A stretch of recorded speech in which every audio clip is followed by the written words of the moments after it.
mke wake ambaye sasa hivi anapambana na saratani ikiwa katika stage ya tueleze labda pengine mwanzo mlitibu nini na baadaye mkajua nini?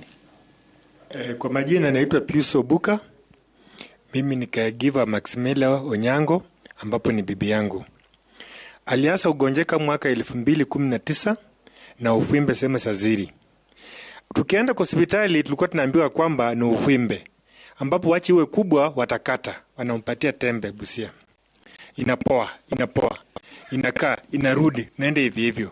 Kufikia mwaka jana mwezi wa 11, hiyo uvimbe ikaanza kutoa damu mingi sana. Akaenda Busia kwa Daktari Lilian na Wire, wakachukua hiyo samples wakapeleka Eldoret kupima, ikakaa mpaka Januari wakaleta majibu, wakatuita wakatuambia kwamba ni kansa na tumekuwa booked kwenda Eldoret. Kwenda Eldoret ikapatikana kwamba ni cervical cancer stage 4B.